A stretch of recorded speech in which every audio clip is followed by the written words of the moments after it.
I never expected the reading of Frank's will to be the day my own daughter would betray me. The family residence and all associated assets in Helena will go to my daughter, Sophia Reynolds Blackwell. Sophia clutched her husband Nathan's hand as they exchanged smiles, not even trying to hide their satisfaction. I maintained my composure, as I always had during our 42 years of marriage. Frank had been a practical man. Surely he had made appropriate provisions for me as well. The lawyer cleared his throat and continued.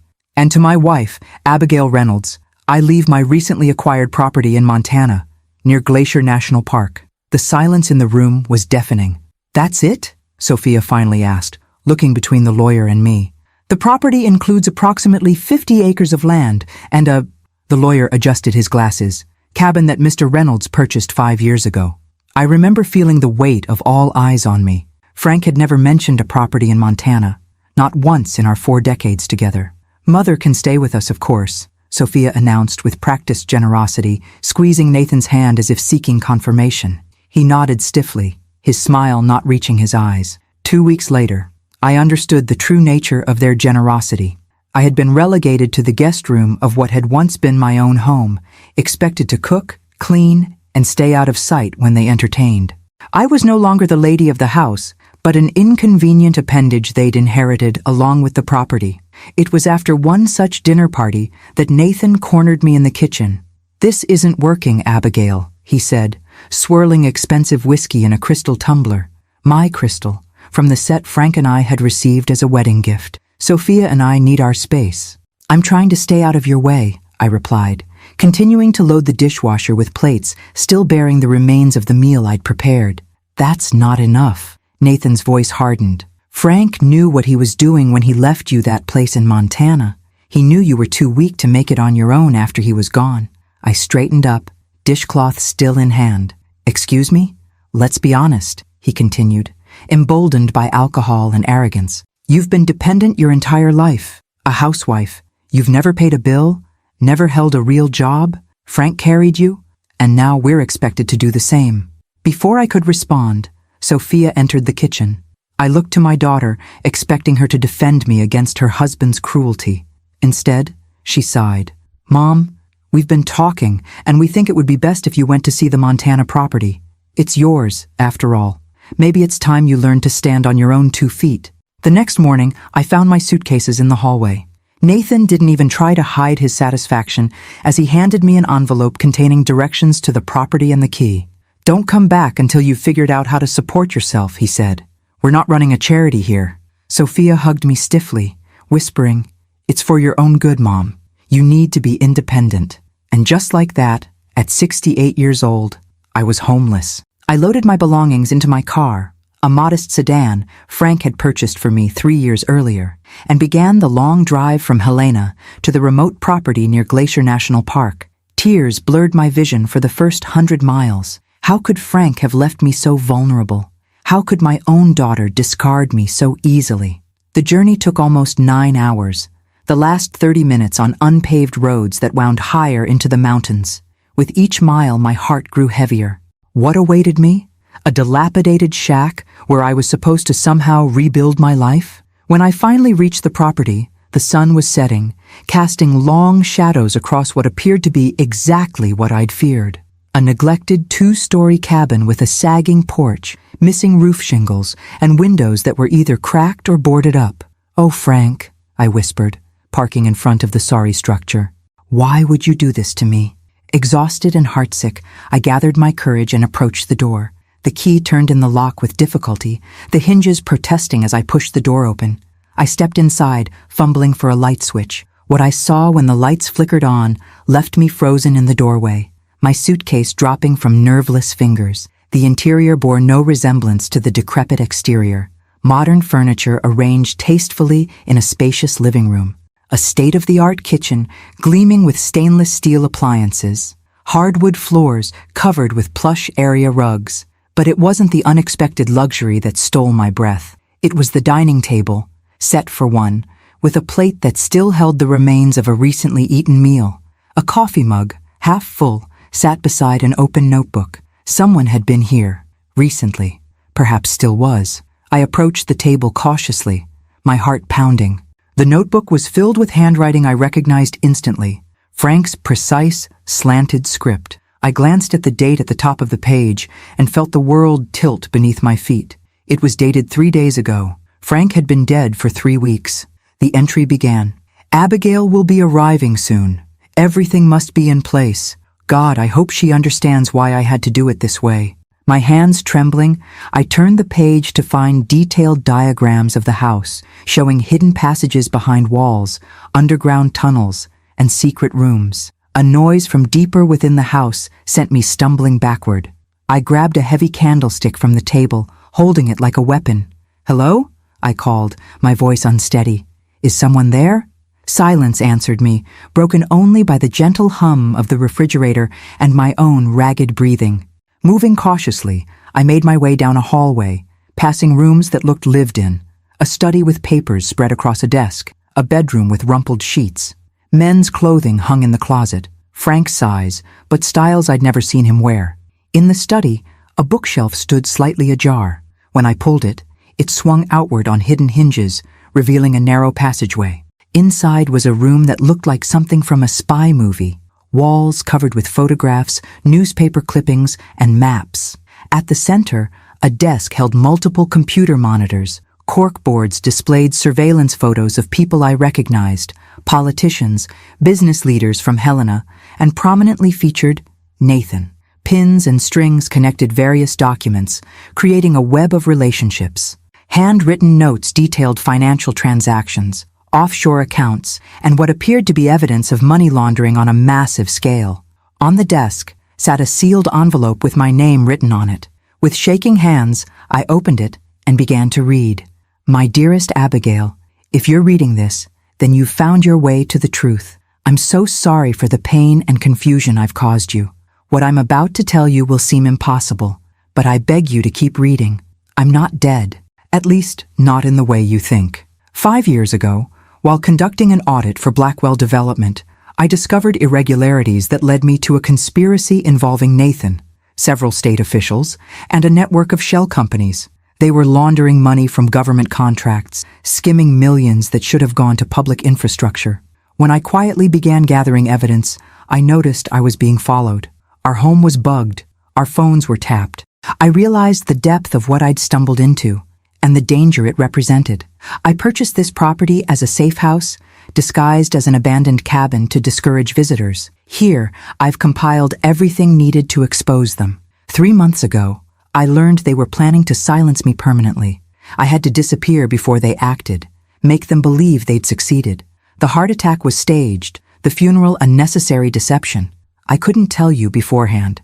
Your grief had to be genuine for them to believe I was truly gone. I've watched you suffer, and it has broken my heart every day. Why leave you the cabin in my will?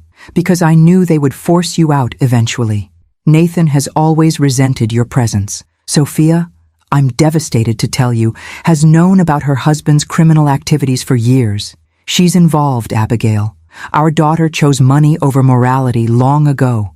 This house contains everything needed to bring them to justice. But it also makes you a target. They'll come looking for you. For these files, the house has defenses and escape routes I've prepared. Use them if you must.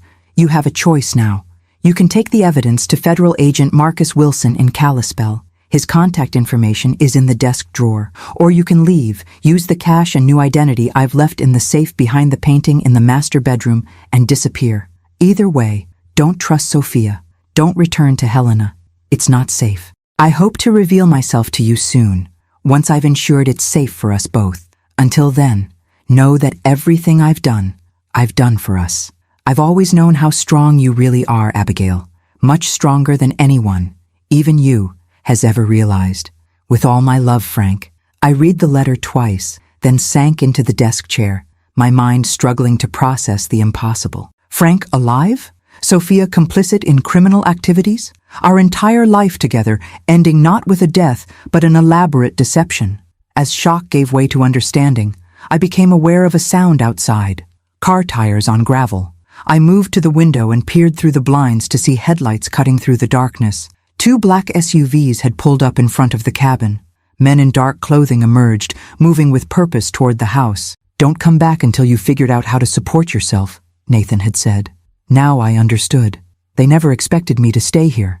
They expected me to turn around and flee back to Helena after seeing the dilapidated exterior. Instead, I discovered their secret, and they had come to make sure it died with me.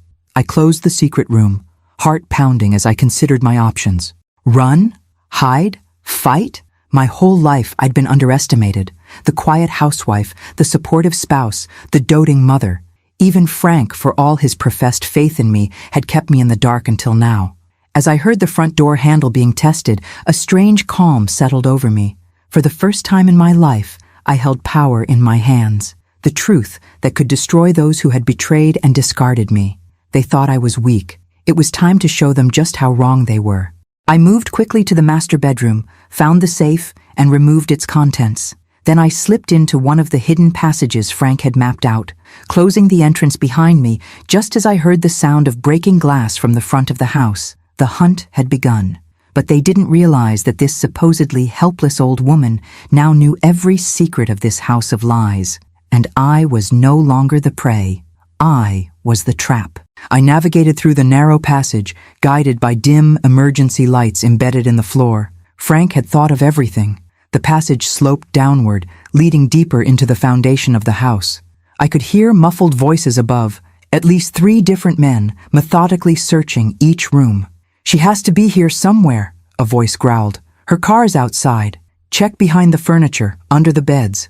The boss said she might have found something." The boss. Nathan? Or someone higher up in whatever conspiracy Frank had uncovered. The passage opened into a small concrete room filled with surveillance equipment.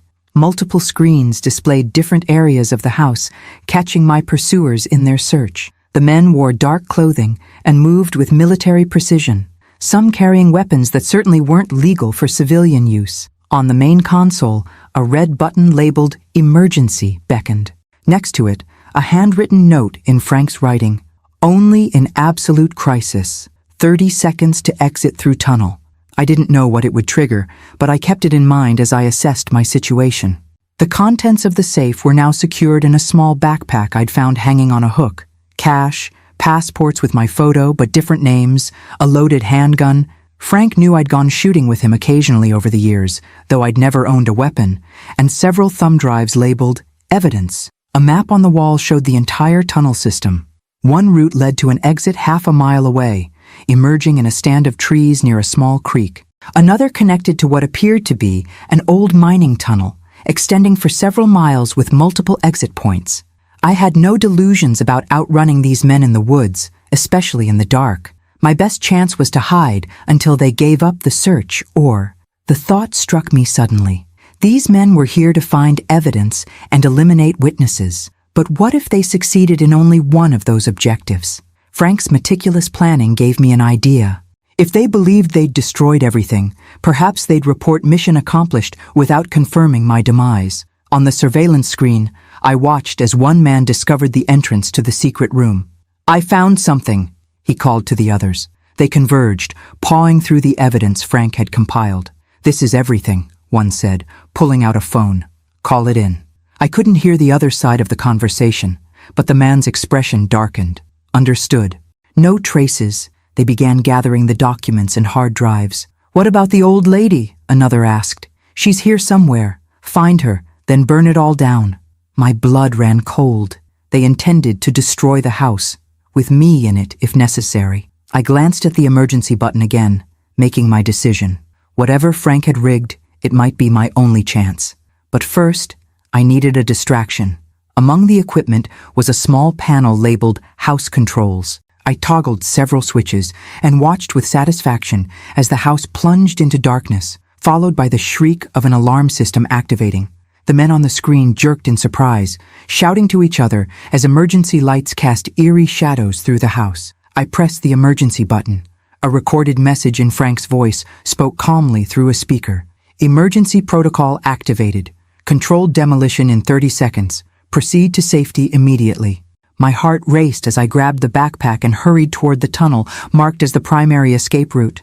Behind me, I could hear mechanical sounds, locks engaging, metal shutters descending. I was 20 yards down the escape tunnel when the first explosion rocked the foundation.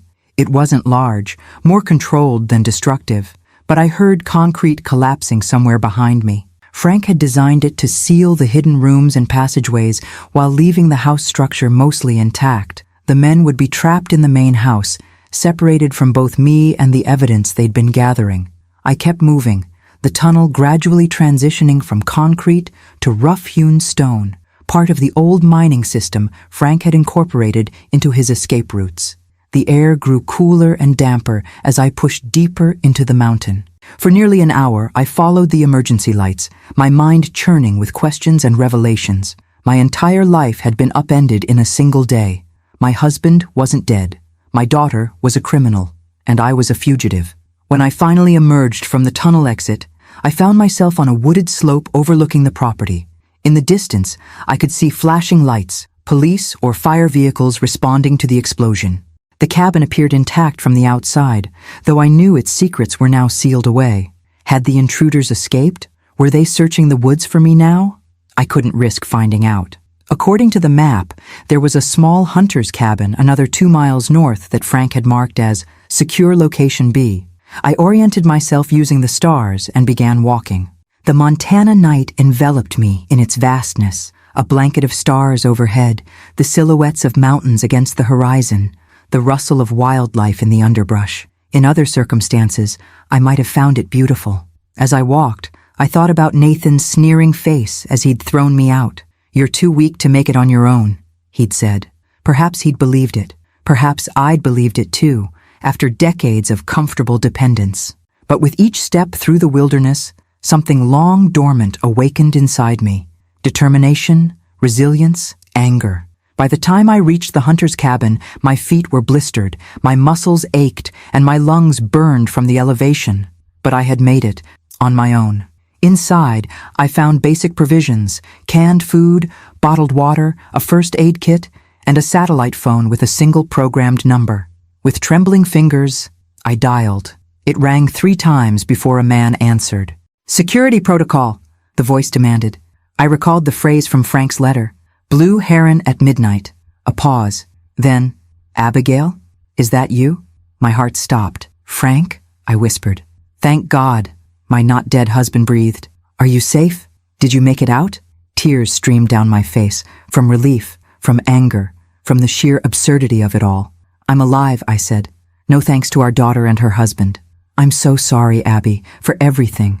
Where are you?" "I can't tell you yet. Not over this line. But soon." "They came for me, Frank. Men with guns." I was afraid of that. His voice tightened. "Did you activate the emergency protocol?" "Yes. They're either trapped or they've called for backup. Either way, you can't stay there long. In the bedroom, under the mattress, there's a satellite tracking device. Activate it, and I'll have someone come for you within 6 hours." I should have been overwhelmed. I should have broken down. Instead, I felt a strange clarity. "No," I said firmly. "No? Abby, you're in danger." "I'm going to Kalispell," I interrupted. "To that federal agent you mentioned. These people, including our daughter, tried to kill me tonight. I'm not running away. I'm going to make them pay." Silence stretched between us. "You don't have to do this," Frank finally said. "We could disappear together. Start fresh somewhere else." "Is that why you did all this? So we could spend our golden years looking over our shoulders?" I asked. "No, Frank. I want justice. I want our life back." Another long pause. "You always were stronger than I gave you credit for," he said softly. "All right, I'll make arrangements. But please, be careful. These people won't stop coming." As I ended the call, I sat in the small cabin, surrounded by wilderness, miles from everything familiar. Nathan had cast me out, believing I would break. Instead, he had set me free. Come morning, I would begin my journey to Kalispell, not as a victim seeking help, but as a woman carrying the weapon that would destroy those who had underestimated her. Let them keep hunting. This time, I would be ready. Dawn broke over the mountains, painting the sky in watercolor strokes of pink and gold. I had slept fitfully on the narrow cot, jolting awake at every creak and rustle from the surrounding forest. The satellite phone remained silent after my conversation with Frank. No further instructions, no warnings of approaching danger. I took inventory of my resources: the backpack with cash and documents, a basic first aid kit, 3 days' worth of canned food, and the handgun I kept within reach despite my limited experience with firearms. According to the map, Kalispell was approximately 40 miles away, an impossible journey on foot through mountainous terrain. The cabin's single window faced east, providing a view of the valley below and, crucially, the road leading to Frank's property. Through a pair of binoculars I found on a shelf, I spotted activity. Several vehicles parked haphazardly, men in dark uniforms establishing a perimeter. Not police, no marked cars or flashing lights. These were the same private forces from last night, now expanded in number. They were searching the woods methodically, working in a grid pattern outward from the house. It wouldn't take them long to discover the hunting cabin if they kept at it. I needed transportation, and fast. The map showed a small settlement 8 miles north, little more than a cluster of homes and a general store serving the scattered ranches and vacation properties in the area. If I could reach it without being spotted, perhaps I could find help, or at least a ride to Kalispell. I packed quickly, leaving no trace of my presence, and slipped out of the cabin. The morning air carried a bite of autumn chill as I oriented myself using the map and compass from my supplies. The most direct route would keep me exposed on ridgelines. Instead, I opted for a longer path through denser forest and creek beds that would provide cover. Hours passed as I picked my way through the wilderness, my city legs protesting every incline and rocky stretch. I hadn't hiked in years, not since Frank and I had taken weekend trips to Yellowstone when Sophia was young. The memory of those happier times sent a pang through my chest. How had my little girl grown into someone willing to see her own mother killed for money? By midday, I reached a dirt service road that, according to the map, led toward the settlement. I followed it cautiously, ready to dive into the underbrush at the first sign of vehicles. The road curved around a reservoir, and suddenly the settlement came into view. A dozen weathered buildings clustered around a crossroads, with mountains rising majestically behind them. I adjusted my appearance as best I could, smoothing my hair and brushing dirt from my clothes before approaching. A simple story formed in my mind. A tourist whose car had broken down, separated from my tour group, needing help. Simple, believable, and most importantly, unremarkable. The general store's screen door creaked as I entered. An older man looked up from behind the counter, his weathered face registering mild surprise at the sight of me. "Morning, ma'am," he greeted. "Don't often get folks walking in. Everything all right?" "Car trouble," I explained, summoning a sheepish smile. "I was photographing wildlife when my rental died about 5 miles back. My phone has no service out here." He nodded sympathetically. "That happens plenty. Where are you trying to get to?" "Kalispell. I have friends expecting me." "Well, I'd offer to take a look at your car, but my knees ain't what they used to be. My son runs the tow service, but he's out on a call." He checked his watch. "Mail truck comes through in about an hour, headed that way. Margie might give you a lift at least part of the way." I thanked him and purchased a few supplies with cash. Water, a packaged sandwich, a baseball cap that would help conceal my face. As I waited, I perused the bulletin board near the entrance, plastered with local notices and advertisements. A freshly posted flyer caught my eye, and my blood ran cold. My own face stared back at me, alongside the word "missing" in bold letters. The text described me as a 68-year-old woman with possible dementia who wandered away from her family's Montana property. It listed Nathan as the contact person, claiming he was deeply concerned for his mother-in-law's safety. The store owner noticed my attention. "Just came in this morning," he commented. "Some fella in a fancy SUV put him up all over town. Said his poor mother-in-law got confused and wandered off. They've got search teams out looking." My mind raced. They were covering their tracks, establishing a narrative that would explain my disappearance, or my death if they found me. If I turned up dead in the wilderness, everyone would blame confusion and exposure, not foul play. "Terrible thing," I murmured, angling my face away. "I hope they find her." "Said she might be distressed or paranoid," the man continued, talking nonsense about people being after her. "Alzheimer's is a cruel business." The perfect setup. If I approached authorities claiming a conspiracy, Nathan had already planted the seed that I was delusional. Who would believe an elderly woman over a respected businessman with political connections? The bell above the door jingled. I tensed, then forced myself to relax as an elderly woman entered, not one of the men from last night. "Morning, Earl," she greeted the shopkeeper. Any packages for me today? Mail's not in yet, Doris, though Margie should be along soon. As they chatted, I weighed my options. Waiting for the mail truck now seemed risky. If Nathan's men had been here distributing flyers, they might return, or the storekeeper might make the connection between the missing woman and the stranger in his shop. Doris finished her business and headed back outside. On impulse, I followed her. "Excuse me," I called softly. She turned, squinting at me in the sunlight. "Yes, dear. I couldn't help overhearing. Do you live nearby?" "Just up the road," she replied, gesturing vaguely. "Why do you ask?" I made a quick decision. "I'm having car trouble, and I really need to get to Kalispell today. I'd be happy to pay for a ride, if you're heading that direction." Doris studied me for a moment. "Not today, I'm afraid, but my son is dropping by this afternoon with supplies. He lives in Columbia Falls, just outside Kalispell. He could probably help you out." Relief washed through me.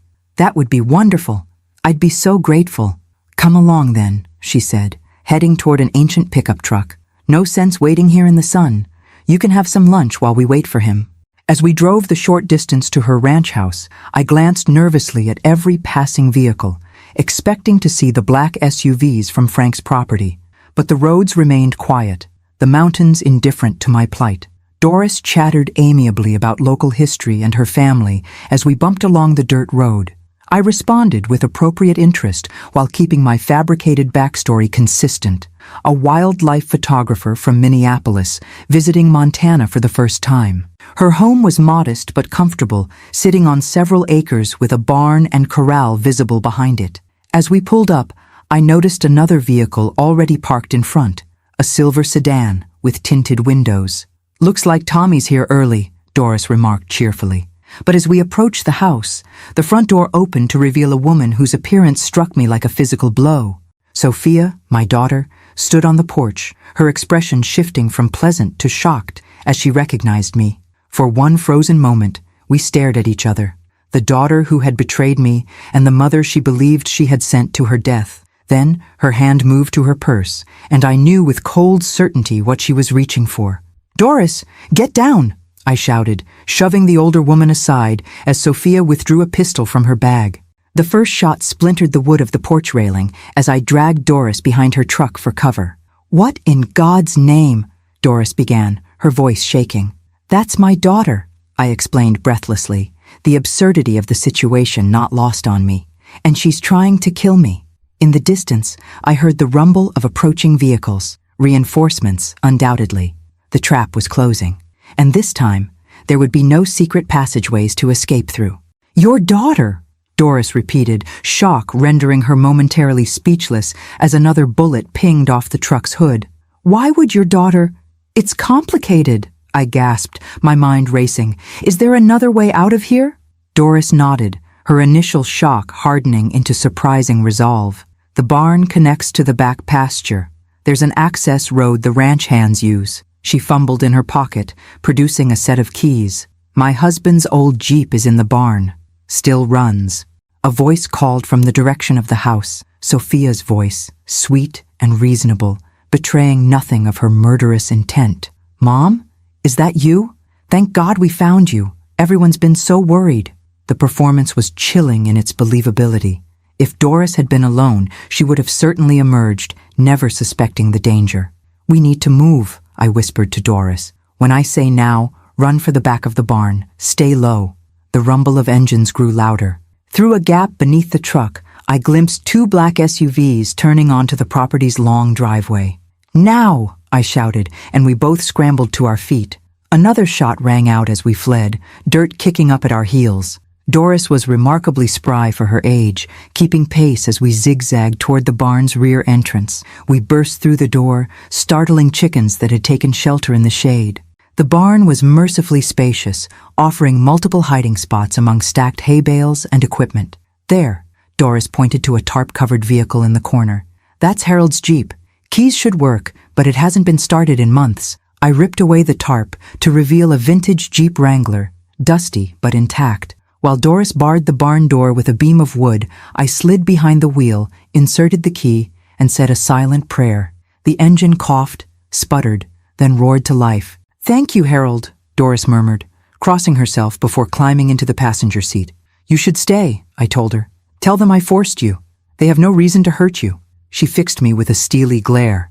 "Young lady, I may not understand what's happening, but I know wrong when I see it. Nobody shoots at people on my property. Besides," she added, reaching under the seat to withdraw a weathered shotgun, "I know these back roads better than anyone." Before I could respond, shouts erupted from the front of the barn.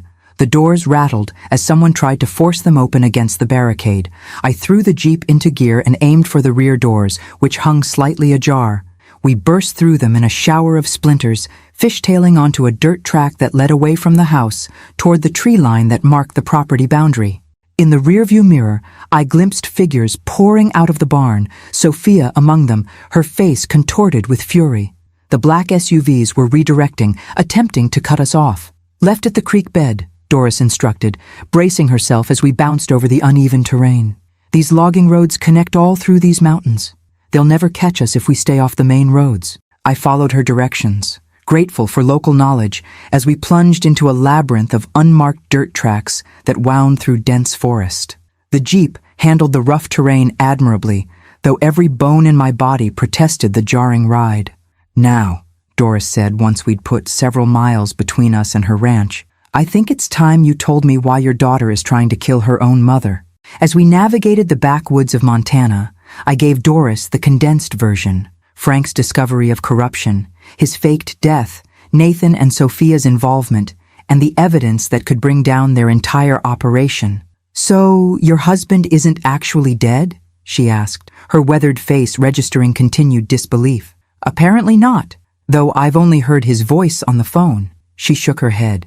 "And I thought the telenovelas I watch were far-fetched." Despite everything, I laughed, a sharp, surprised sound that felt foreign in my throat. "Trust me, I'm still struggling to accept it myself." "Where are we headed?" Doris asked as the forest began to thin, giving glimpses of a valley beyond. "Kalispell. There's a federal agent there who Frank said would help, a man named Marcus Wilson." Doris nodded thoughtfully. "I know a back way that'll get us close to town without using the main highway. They'll have people watching those roads for sure." As we emerged from the forest onto a ridge overlooking a vast valley, Doris directed me to pull over beneath the cover of several large pine trees. From this vantage point, we could see for miles, including a plume of smoke rising in the distance, back in the direction of Doris's ranch. "They're burning it," Doris said quietly, her voice thick with emotion. "My home." Guilt crashed over me. "I'm so sorry. I never meant to bring this to your doorstep." She squared her shoulders, though her eyes remained fixed on the distant smoke. "Been meaning to move closer to my grandkids anyway. Too many stairs in that old place." She turned to me, her expression hardening. "But now I'm invested in seeing these bastards pay." We continued our journey through increasingly rough terrain, the old Jeep groaning in protest as we forded shallow streams and climbed steep embankments. According to Doris, these routes were used primarily by local hunters and the occasional logger, invisible to anyone not intimately familiar with the region. By late afternoon, we began to see signs of civilization again. Scattered houses, then small clusters of buildings as we approached the outskirts of Columbia Falls, just east of Kalispell. "We should ditch the Jeep," I suggested. "They'll be looking for it by now." Doris agreed, directing me to a small diner with an attached motel on the edge of town. "My nephew manages this place. He's discreet and can give us a room to clean up and make some calls." The diner was nearly empty when we entered, just a few truckers nursing coffee at the counter. Doris's nephew, a burly man in his 40s named Pete, took one look at his aunt's disheveled state and ushered us immediately into a back office. "They burned down the ranch," Doris told him without preamble. "I need a room, no paperwork, and a secure phone." To his credit, Pete asked no questions, simply producing a key and a cell phone. "Room 12 around back. No one will bother you. You need anything else, Aunt Dee?" "Some food wouldn't hurt," she replied. "And keep an eye out for men in black SUVs asking questions." While Doris explained the situation to her nephew, I used the phone to call the number Frank had given me for Agent Wilson. It rang several times before going to voicemail. I left a cryptic message mentioning Frank's name and the cabin, providing the motel's information, then ended the call. In the small, dated motel room, I finally had a moment to properly assess my physical state. My reflection in the bathroom mirror was startling. A disheveled woman with wild gray hair, dirt-streaked face, and eyes haunted by a day's worth of life-or-death situations. Hardly the proper suburban grandmother I'd been just days ago. After a quick shower, I emptied the contents of the backpack onto the bed, examining each item more carefully now that I had proper light and time. Among the documents and cash was a small leather notebook I hadn't noticed before, filled with Frank's handwriting, names, dates, account numbers, and most importantly, details of meetings between Nathan, Sophia, and various government officials, all meticulously documented with photographs taped to the pages. The evidence was damning and comprehensive. Frank had been thorough, as always. A knock at the door sent my heart racing. I gestured for Doris to stand back as I approached cautiously, the handgun ready at my side. "Who is it?" I called. "Federal Agent Marcus Wilson," came the reply. "I believe we have a mutual friend." I cracked the door cautiously, the chain still engaged. A man in his early 50s stood outside, athletic build, close-cropped gray hair, and the unmistakable posture of law enforcement. He held up a badge. "Mrs. Reynolds, I'm Agent Wilson. Frank contacted me." "Frank called you?" I asked, not yet releasing the chain. "No, ma'am, but I received an alert when you activated the emergency protocol at the cabin. I've been working with your husband for months." I studied his face, searching for any sign of deception. "Prove you know Frank." A hint of a smile touched his lips. "He said you'd be cautious." "Good." He reached into his jacket pocket slowly, producing a photograph. "He wanted me to show you this if you questioned my identity."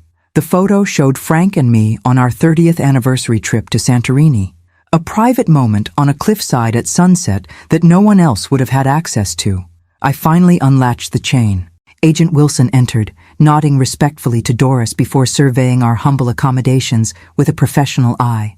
"You've been through quite an ordeal, Mrs. Reynolds. I'm impressed you made it this far."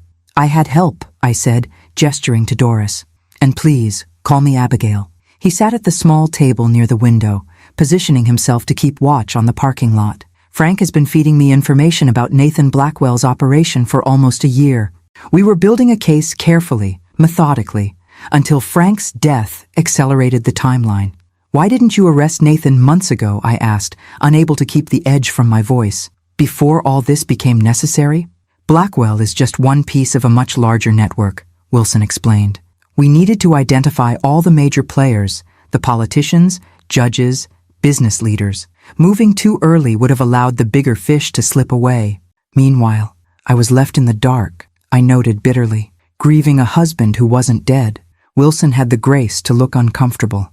"That was Frank's decision. He believed it was the only way to protect you." "By making me a target?" I challenged. "By ensuring you weren't complicit," Wilson corrected. "If you'd known the truth, if you'd acted differently after his death, they would have suspected you immediately. Your genuine grief gave you protection, until they realized what Frank had hidden at the cabin." I absorbed this explanation, not entirely satisfied but understanding the cold logic behind it. "So what happens now?" "Now," Wilson said, "we move you to a secure location while we prepare to take down the entire operation. The evidence you recovered," he nodded toward the backpack, "completes our case. And Frank, where is he?" "In protective custody at a safe house in Idaho. We can arrange for you to join him once we've ensured the area is secure." A wave of emotion, relief, anger, longing washed over me at the confirmation that Frank was truly alive and waiting for me. But something else nagged at my conscience. "What about Sophia?" I asked quietly. "My own daughter tried to kill me today." Wilson's expression grew somber. "Based on the evidence Frank provided, Sophia Blackwell is deeply involved in her husband's criminal activities. She'll face the same charges as the others: money laundering, conspiracy, attempted murder." The reality of it hit me anew. My daughter would go to prison.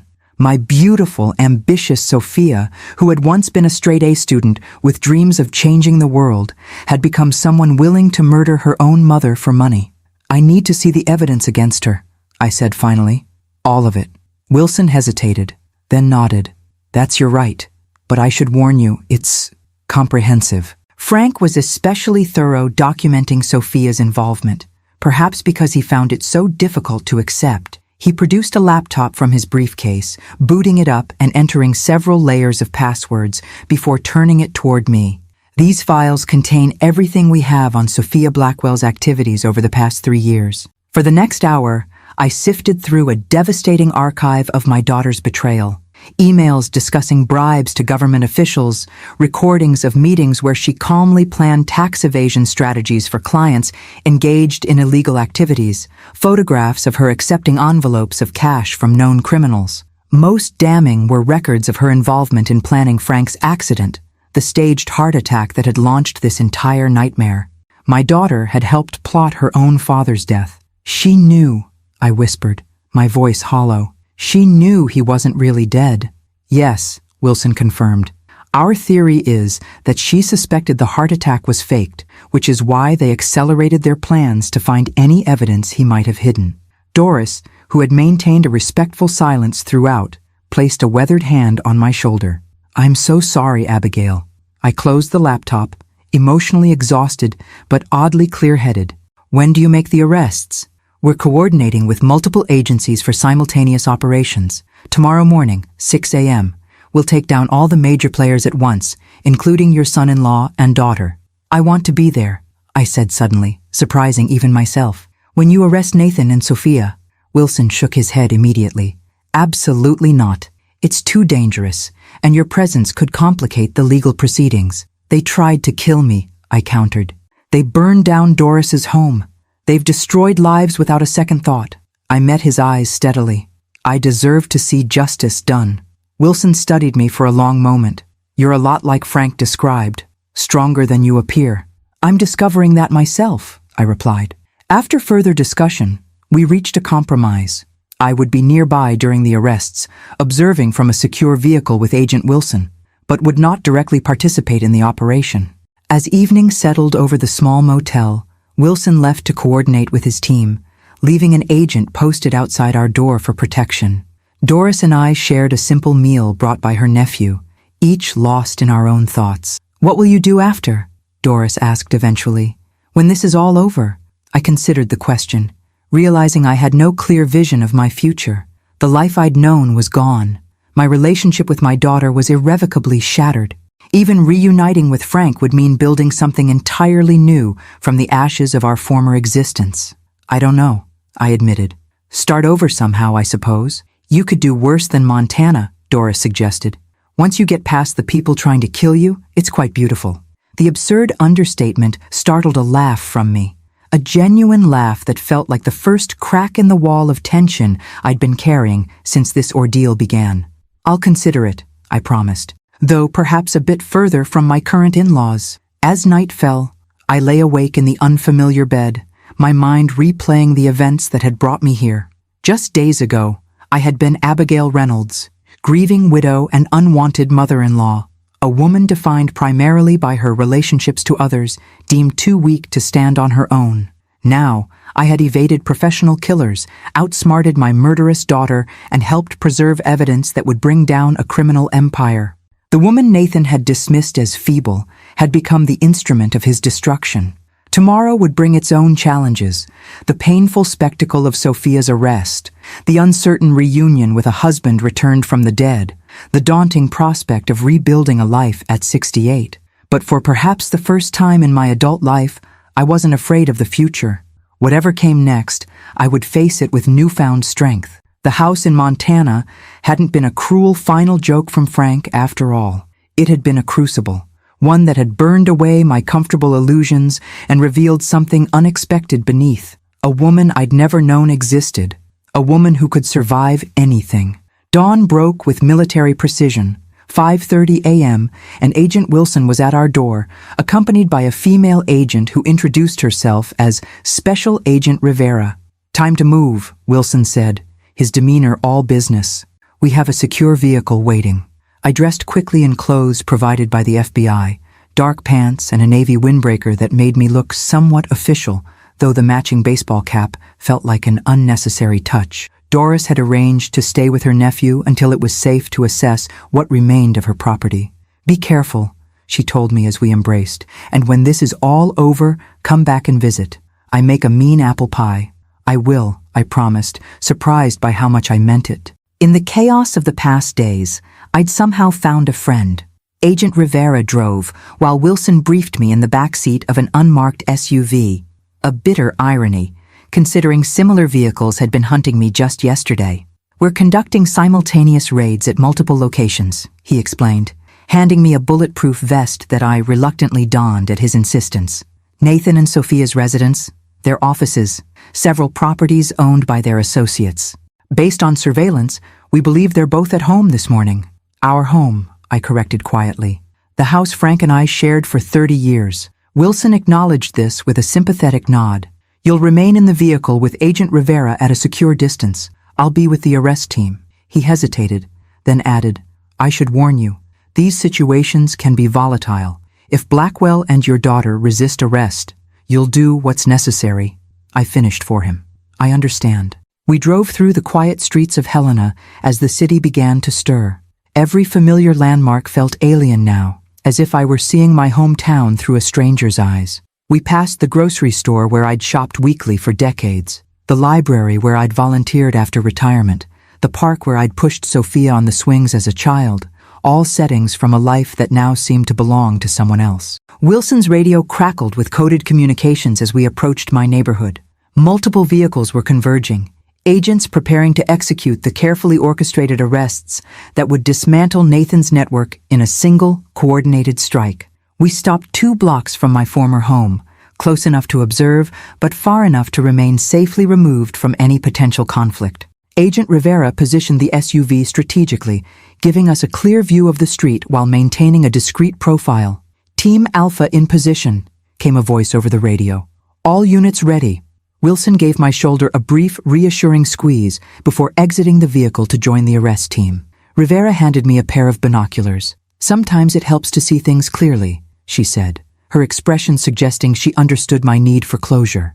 Through the binoculars, I watched as FBI vehicles silently surrounded my home, agents taking position at all potential exits. The house looked exactly as I remembered. The carefully tended garden I'd planted, the porch swing Frank had built, the stained glass side panels I'd installed beside the front door as an anniversary project. It was surreal to see it transformed into a crime scene. The radio crackled again. "Execute, execute, execute." What followed happened with breathtaking speed. Agents rushed the property from all sides. The front door splintered under the force of a battering ram. Shouts of "FBI! Search warrant!" echoed across the once quiet street. Through the binoculars, I caught glimpses of movement inside, the blurry figures of agents securing each room, the startled faces of household staff being directed outside. Then Nathan appeared in the doorway, barefoot and wearing a bathrobe, his hands secured behind his back as agents escorted him to a waiting vehicle. Even at this distance, the shock and indignation on his face were unmistakable.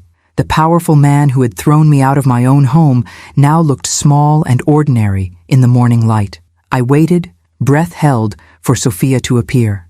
Minutes passed. The radio buzzed with status updates from various teams. Bedroom clear, kitchen clear, basement secure.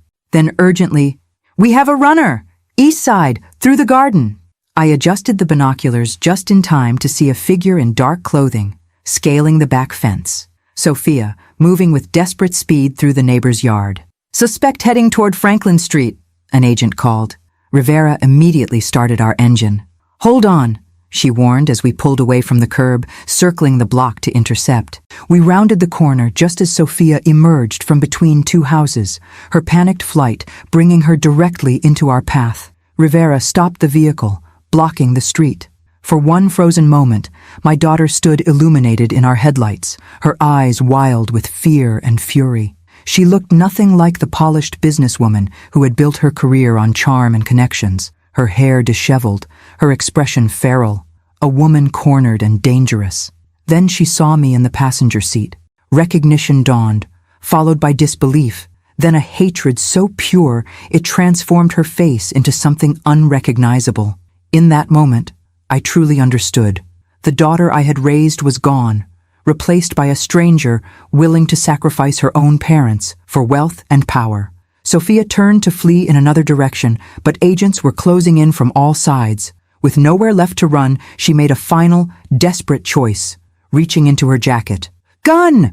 an agent shouted. Time seemed to stretch and distort. I saw agents drawing their weapons, shouting commands. I saw Sophia's hand emerging with something dark and metallic. I heard Rivera beside me, calling for me to get down. In the chaotic seconds that followed, I closed my eyes, unwilling to witness what might happen next. The crack of a gunshot tore through the morning air. When I looked again, Sophia was on the ground, agents surrounding her. But she was moving, alive. The shot had been a warning, fired into the air. The object in her hand clattered to the pavement. Not a gun, but a phone, perhaps intended to look like a weapon in the heat of the moment. As they handcuffed her, Sophia's gaze found mine again through the windshield. No hatred now, just a hollow emptiness that somehow hurt worse than her anger. They guided her into a waiting vehicle. Her head bowed, the fight gone out of her. Rivera touched my arm gently. "Are you all right?" I wasn't, not remotely, but I nodded anyway. "It's done," she said simply. Wilson returned to our vehicle minutes later, his expression grave but satisfied. "Blackwell's already demanding his lawyer. Your daughter hasn't said a word." "Will the charges stick?" I asked, my voice steadier than I felt. "With the evidence we have? Absolutely. They're looking at decades, Abigail." I absorbed this, the finality of it, the irrevocable consequences that would shape all our lives going forward. My son-in-law would go to prison, my daughter would go to prison, and I would somehow have to rebuild a life from the wreckage. "What about Frank?" I asked. "When can I see him?" Wilson checked his watch. "We have a plane waiting at the private airfield. If you're ready, we can leave now. He's anxious to see you." As we drove away from the neighborhood I'd called home for most of my adult life, I didn't look back. Whatever future awaited me, with Frank, without Sophia, beyond the identity I'd carried for so long, it lay elsewhere. The house in Montana that had seemed like a cruel joke had become, improbably, the first step toward my liberation.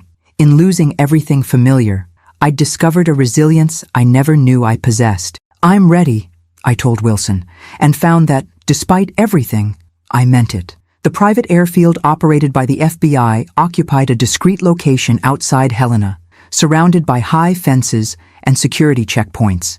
As we approached, I caught sight of a small jet with government markings waiting on the tarmac, its engines already running. "Standard protocol for protected witnesses," Wilson explained as we passed through a final security checkpoint. "We move quickly, quietly, and leave no trail."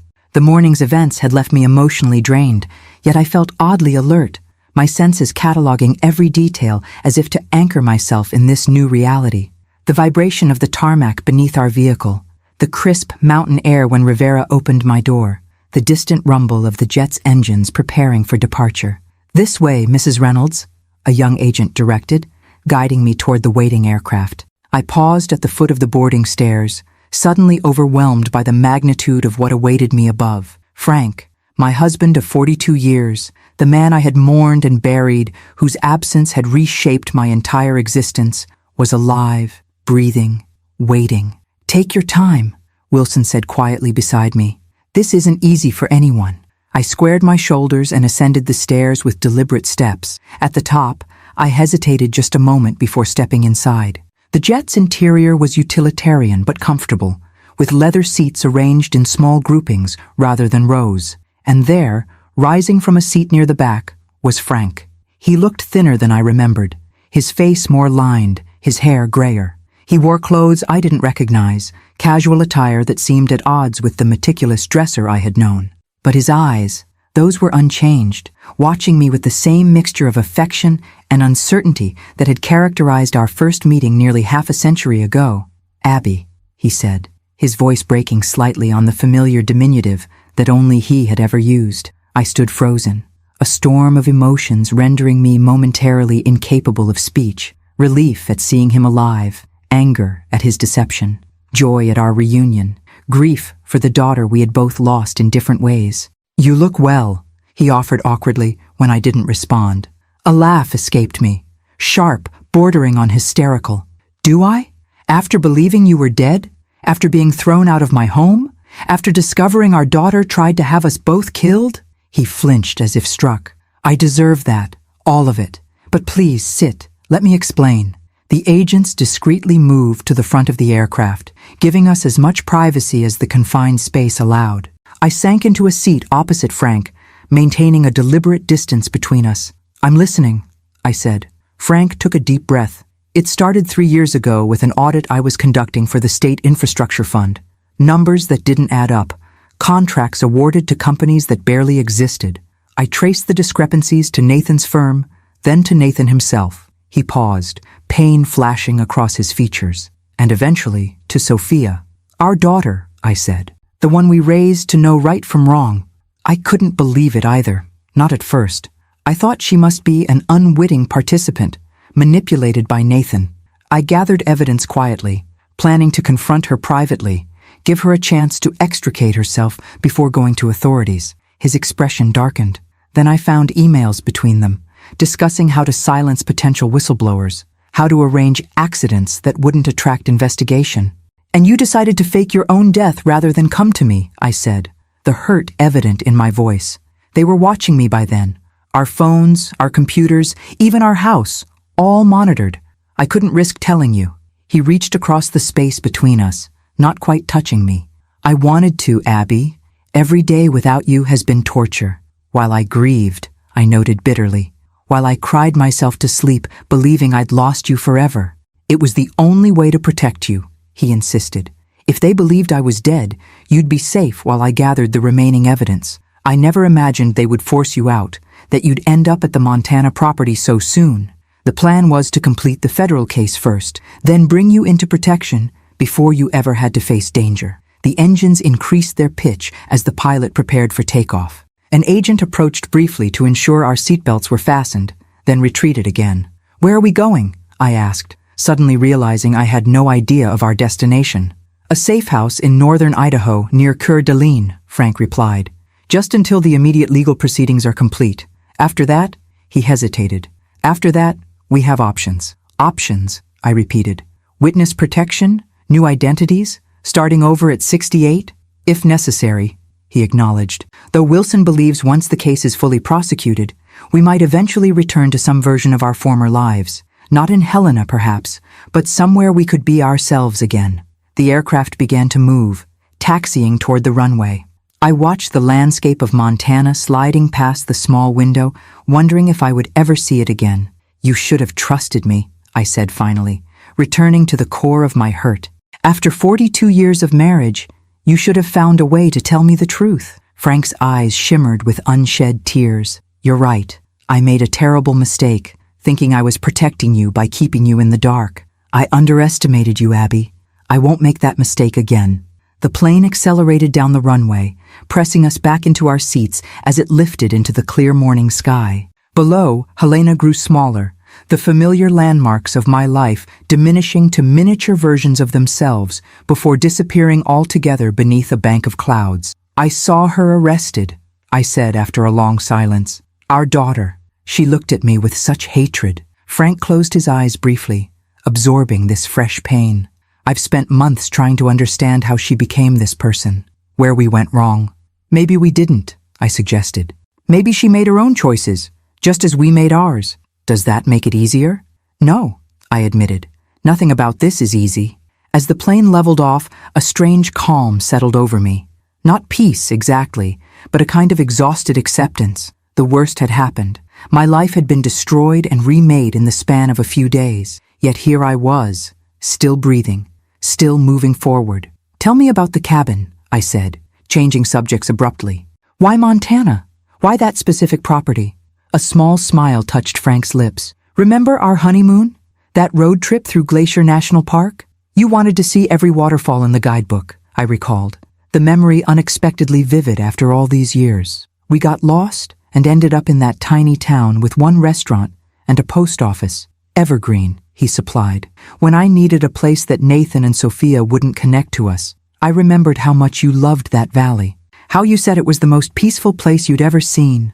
The thoughtfulness of this, that even in his deception, Frank had chosen a place with meaning to us, touched me in a way his explanations hadn't. The exterior disguise was necessary, he continued, but I tried to make the interior something you would love. The kitchen layout like the one you always wanted, bookshelves for your collection, even a small art studio in the back room. I remember how you used to paint before life got too busy. I hadn't discovered that room in my brief chaotic time at the cabin.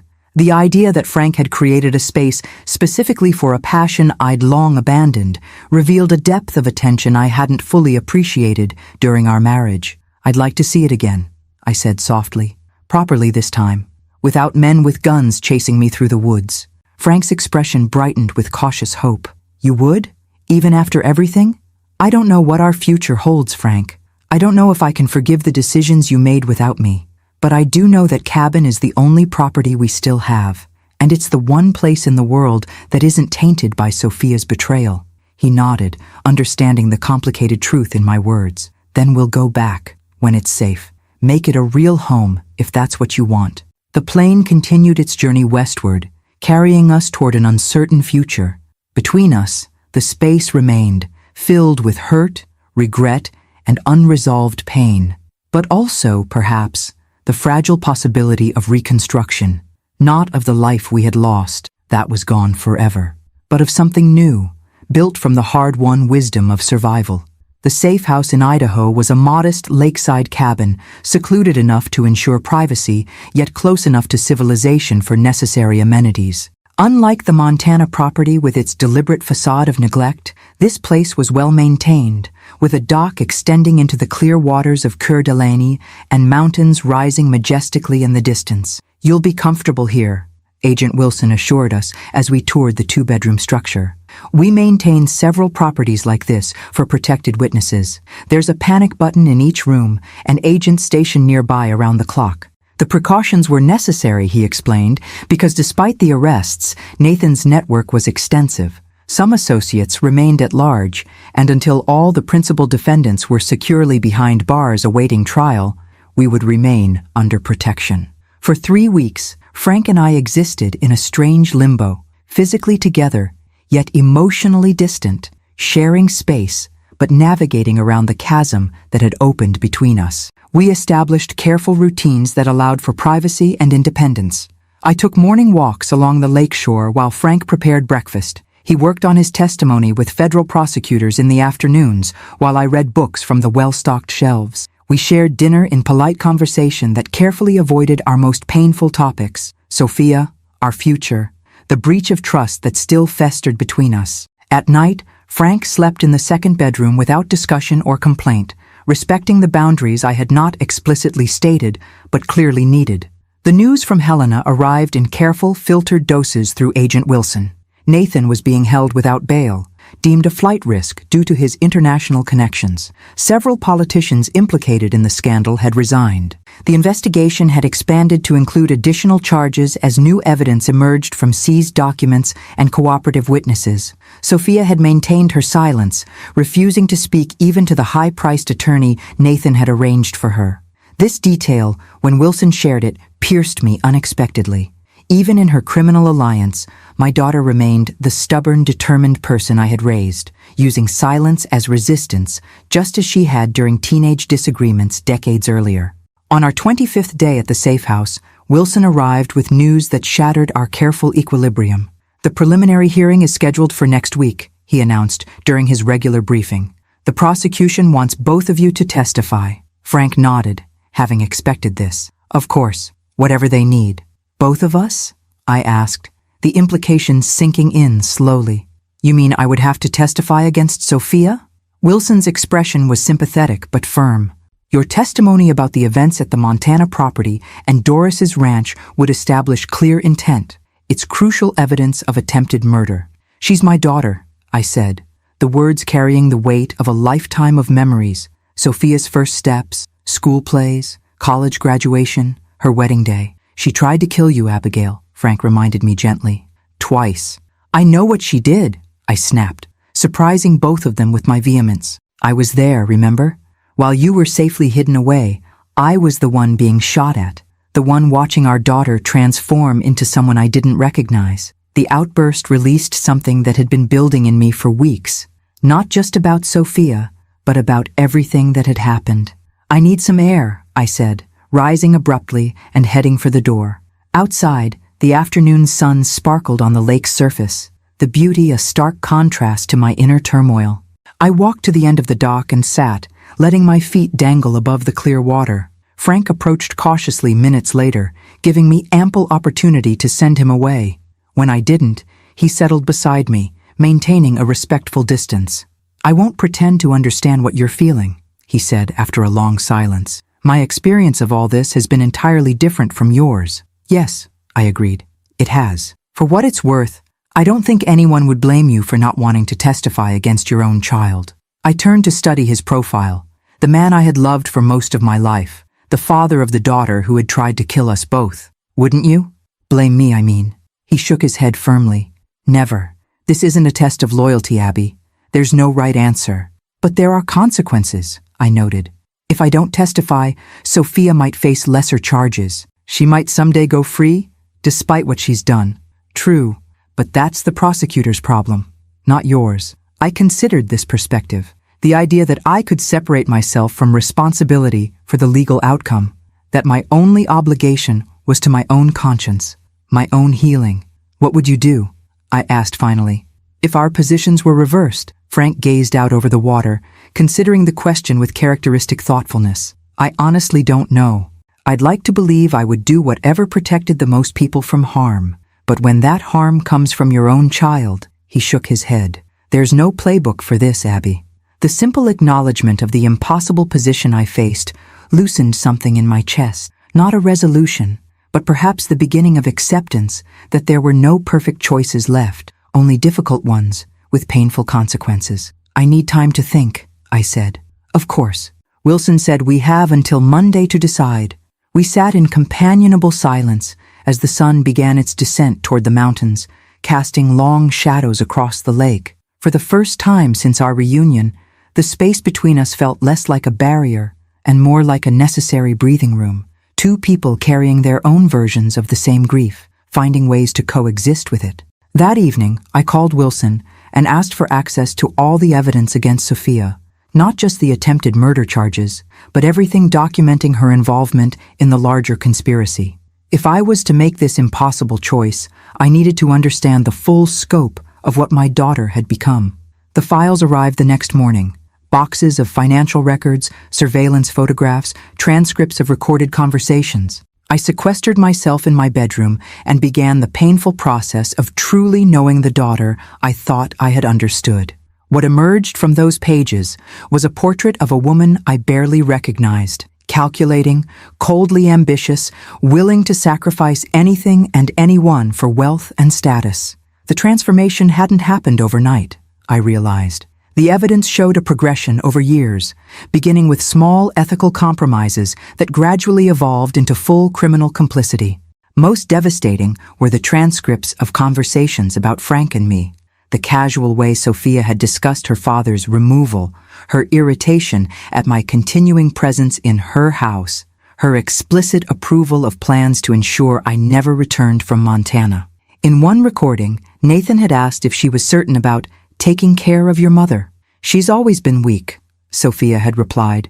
"Just a housewife who never accomplished anything on her own. Dad carried her their entire marriage. She won't be missed." The words cut deeper than any physical attack could have, not just the callousness toward my life, but the fundamental misunderstanding of who I was. Had I truly raised a daughter who saw me as nothing more than an appendage to her father? Had I somehow failed to show her my own strength, my own value? By the time I emerged from my room the following evening, my decision was made. I found Frank on the porch, watching the sunset with a cup of tea in hand. "I'll testify," I said without preamble, "not out of vengeance or betrayal, but because it's necessary, because the truth matters, even when it breaks your heart to speak it." Frank nodded, understanding the weight of the choice. "You're the strongest person I know, Abigail. You always have been, even when neither of us realized it." For the first time since our reunion, I reached for his hand, bridging the physical distance we had maintained. "The prosecutor arrives tomorrow to prepare us," I said. "After that, we face whatever comes next, together." His fingers tightened around mine, a silent promise, a tentative step toward rebuilding. The sunset painted the mountains in gold and crimson as we sat quietly, two survivors contemplating the long road ahead, a journey through painful testimony, public scrutiny, and the slow, difficult work of reconstructing a marriage from its foundations. But for that moment at least, we were no longer alone in our separate griefs. And that, perhaps, was the beginning of healing. The Helena Federal Courthouse loomed before us, its stone facade austere against the autumn sky. 6 weeks had passed since our arrival at the safe house. 6 weeks of preparation, deposition, and the meticulous construction of the government's case against Nathan, Sophia, and their co-conspirators. "Ready?" Frank asked, as our escort vehicle pulled to a stop at the building's secured entrance. I smoothed the fabric of the navy suit the prosecution team had selected for me. Conservative, dignified attire meant to project credibility to the jury. As ready as I'll ever be. We were ushered through security and into a private room where the lead prosecutor, a razor-sharp woman named Elaine Martinez, waited with her team. "Mrs. Reynolds," she greeted me, "we're scheduled to call you after the lunch recess. Mr. Reynolds will testify tomorrow morning. Remember what we practiced. Stick to the facts, maintain eye contact with me or the jury, and don't let defense counsel provoke emotional responses." "And Sophia?" I asked. "Will she be present during my testimony?" "Yes, all defendants are entitled to face their accusers." Martinez's expression softened slightly. "I understand how difficult this is. If you need a moment at any point, just say so."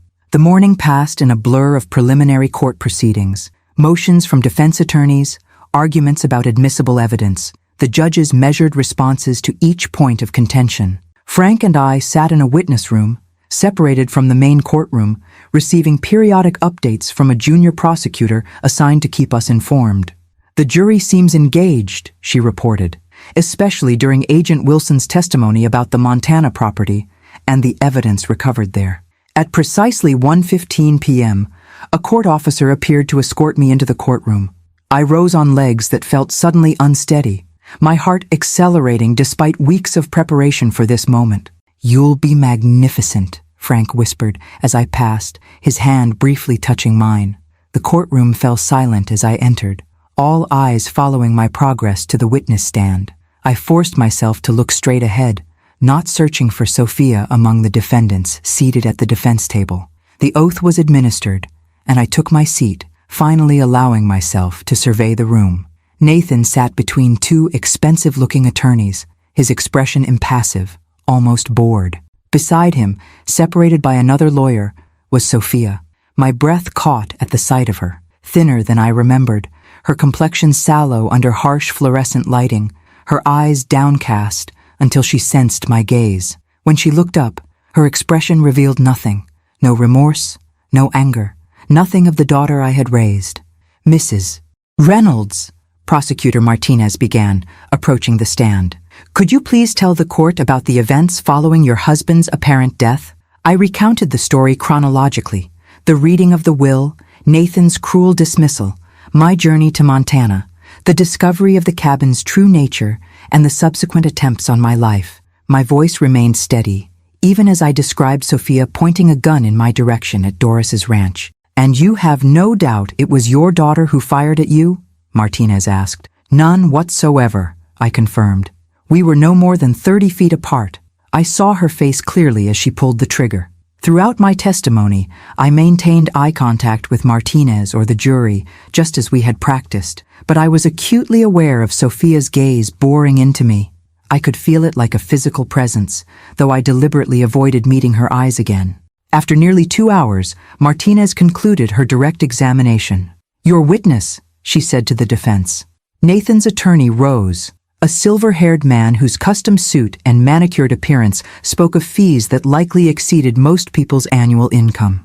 "Mrs. Reynolds," he began smoothly, "you've given us quite a tale today. Fake deaths, secret cabins, elaborate conspiracies. It's all very dramatic, isn't it?"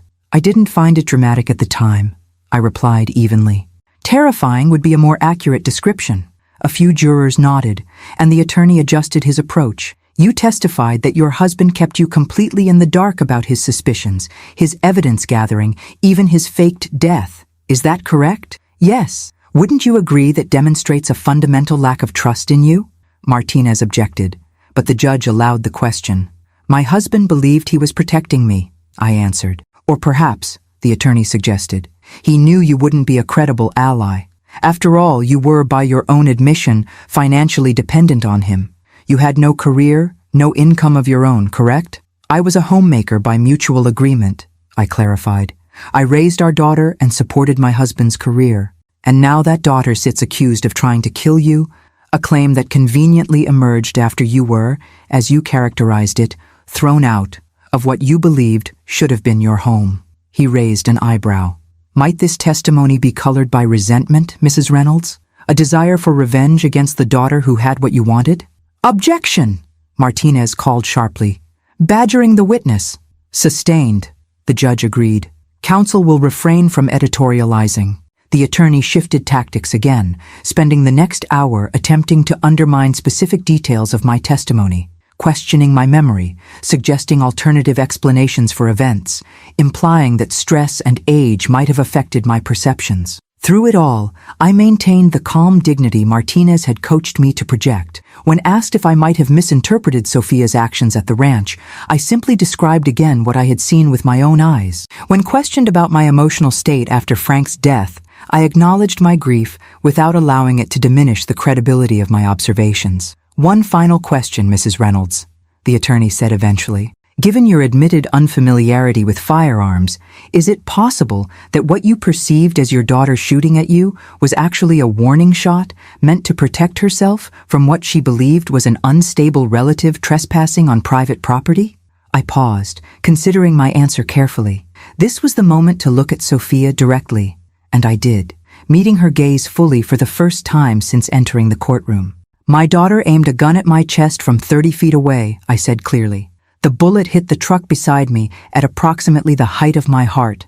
If I hadn't moved at that precise moment, we wouldn't be having this conversation. Those aren't the actions of someone firing a warning shot. Sophia's expression finally cracked, not with remorse or shame, but with a flash of frustrated anger, quickly controlled but unmistakable to anyone watching closely. In that brief, unguarded moment, the jury glimpsed what I had already accepted. The calculating person beneath the polished exterior. No further questions, the attorney concluded, recognizing the damage Sophia's reaction might have caused. The judge dismissed me from the stand, and as I walked past the defense table, I felt rather than saw Sophia turn to follow my progress. For the first time, I registered not just the anger in her attention, but something else, a grudging reassessment. She had underestimated me, just as Nathan had, just as Frank had, in his own way.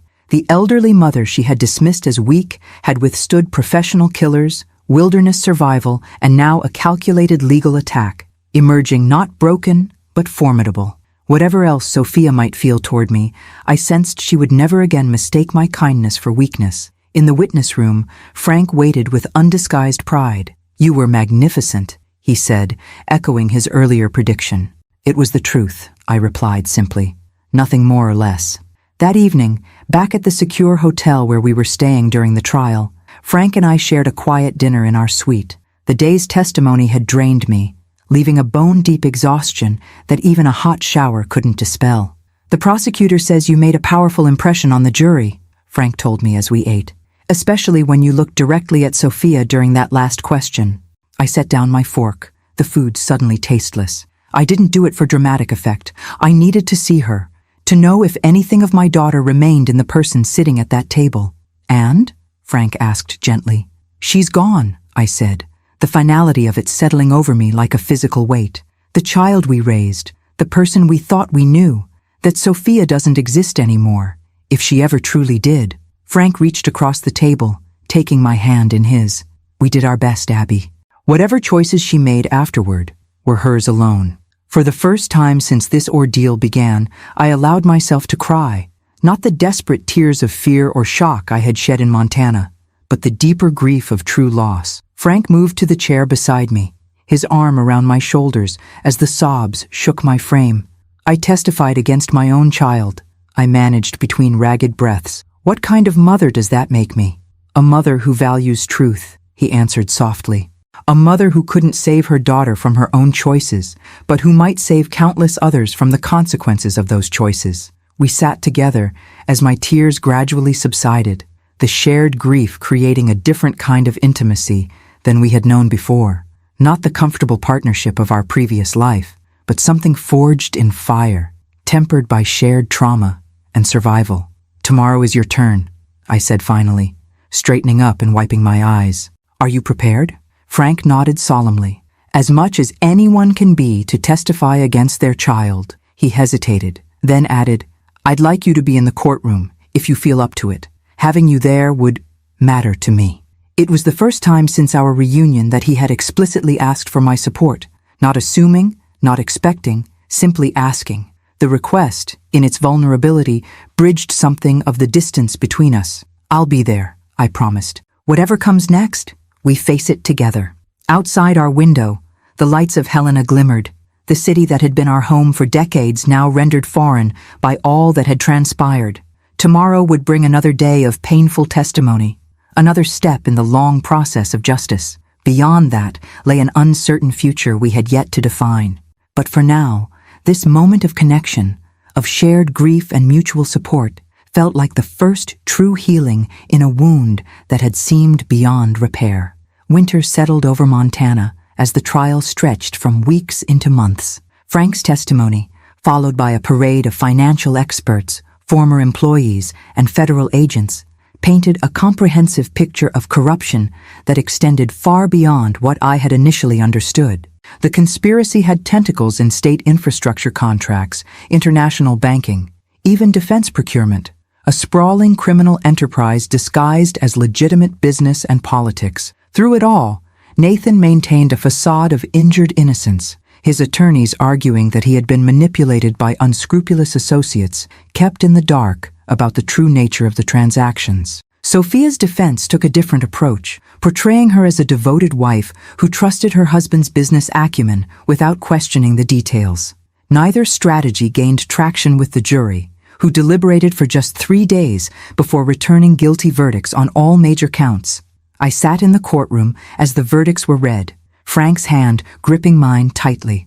When the judge announced Sophia's sentence, 27 years without possibility of parole, I felt nothing. No vindication, no relief, not even sorrow. Just a vast emptiness where maternal feeling had once resided.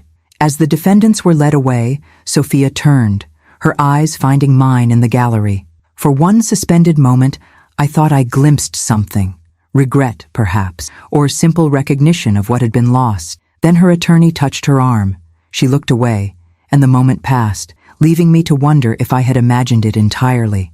With the trial concluded, the immediate threat to our safety diminished significantly. Nathan's network had been largely dismantled, its key members imprisoned or cooperating with ongoing investigations. After consultation with federal authorities, we were released from protective custody with certain provisions, regular check-ins with Agent Wilson, security systems for any permanent residents, and the understanding that we would notify authorities before any major travel. What now? I asked Frank as we stood in the federal building after our final debriefing, abruptly facing a future neither of us had planned for. That's entirely up to us, he replied. For the first time in years, we're truly free to choose. Our options were surprisingly numerous. The federal government had frozen rather than seized our personal assets once it became clear we were victims rather than participants in the conspiracy. The proceeds from the sale of our Helena home, which neither of us could bear to reclaim, provided substantial financial resources. We could relocate anywhere, start over in whatever fashion we wished. I'd like to see the cabin again, I said, surprising us both. The real cabin, not just the facade I glimpsed while running for my life. And so, as February blanketed the mountains in pristine snow, we returned to the property that had changed everything, the place where I had discovered both betrayal and my own unexpected strength. The cabin's exterior had been repaired, no longer presenting the deliberate appearance of neglect that had served as camouflage. Inside, with time to truly explore, I discovered the thoughtful touches Frank had mentioned, the kitchen designed to my preferences, the library stocked with my favorite authors, the art studio equipped with professional-grade supplies. You really did plan for me to join you here eventually, I observed as we toured the rooms together. It was always the end game, Frank admitted. Complete the investigation, ensure Nathan and his associates face justice, then bring you here where we could be safe together while the legal process unfolded. He sighed. Obviously, things didn't go according to plan. They rarely do, I noted, running my fingers along a bookshelf. But sometimes what happens instead is exactly what needed to happen. We spent a week at the cabin, settling into its rhythms, learning its quirks, discussing potential modifications that would make it truly ours rather than just Frank's vision of what I might want. The hidden rooms and security features remained, though hopefully never to be needed again. Reminders of our extraordinary journey rather than active necessities. On our final evening before returning to Coeur d'Alene, where we had temporarily based ourselves, we sat on the porch despite the cold, bundled in blankets, watching snow fall gently among the pines. "I think I could be happy here," I said, my breath forming clouds in the crisp air. "Not immediately, perhaps, but eventually." Frank looked at me with cautious hope. "You'd consider making this our home? After everything that happened?" "Strangely, this is the one place that feels untainted," I explained. "Our house in Helena is lost to us, not just physically, but emotionally. It's where Sophia betrayed us, where Nathan humiliated me, where decades of memories are now overshadowed by deception." I gestured to the snowy landscape before us. "But this place, this is where I found myself again, where I discovered strengths I never knew I possessed. It seems fitting to build a new life here, on that foundation." He nodded, understanding. "What would that life look like, do you think?" The question was gentle, open-ended, not pushing for reconciliation, not assuming we would simply resume our marriage as it had been before. In the months since our reunion, we had gradually reconstructed a relationship built on mutual respect and shared experience, but had carefully avoided defining what that relationship would become. "Different," I said honestly. "I'm not the woman I was before all this happened, Frank. I can't go back to being solely defined as wife and mother, content to operate in the background of my own life." "I wouldn't want you to," he replied. "I fell in love with that woman 45 years ago, but I admire the woman you are now even more." The simple sincerity of his words warmed me more than the blanket around my shoulders. "I think," I said carefully, "that I'd like to use that art studio. Really use it, not just dabble occasionally. I've been sketching again during the trial. It helps clear my mind." "You always had talent," Frank encouraged. "I remember those landscapes you did when we were first married. And I think I'd like to reach out to Doris," I continued. "See how she's doing with the rebuilding of her ranch." A smile touched my lips. "Maybe even learn to bake that apple pie she mentioned." "A painter and a baker," Frank mused. "What else?" I considered the question seriously. "I want to feel useful again, but on my own terms, perhaps volunteering with literacy programs at the library in the nearest town, or mentoring women starting over after difficult circumstances." I shrugged. "I have experience with that now." "You'd be wonderful at it," he said, and I could hear the pride in his voice. Not condescension, not patronizing approval, but genuine appreciation of who I had become. We lapsed into comfortable silence, watching darkness settle over the mountains. The future remained uncertain in many ways. The legal aftermath of the trial would continue for years, the emotional scars of Sophia's betrayal would never fully heal, and the journey of rebuilding trust between Frank and me had only begun. But as snowflakes danced in the porch light, I felt something I had not expected to feel again: hope. Not the naive optimism of youth, nor the comfortable security of my previous life, but something harder won and more valuable. The quiet confidence of a woman who had faced the worst and survived, who had discovered her own resilience when it mattered most. "I think," I said finally, reaching for Frank's hand beneath our blankets, "that this is exactly where we're meant to be, at the beginning of something new." His fingers intertwined with mine, warm despite the winter chill. Together? The question contained multitudes, asking for forgiveness, offering a future, acknowledging that the choice was mine to make. "Together," I confirmed, "not as we were, but as we are now. Two people who lost everything and found themselves in the process." Around us, snow continued to fall, covering the landscape in a pristine blanket, nature's way of offering a clean slate, a fresh canvas on which to create whatever came next. I was ready to begin.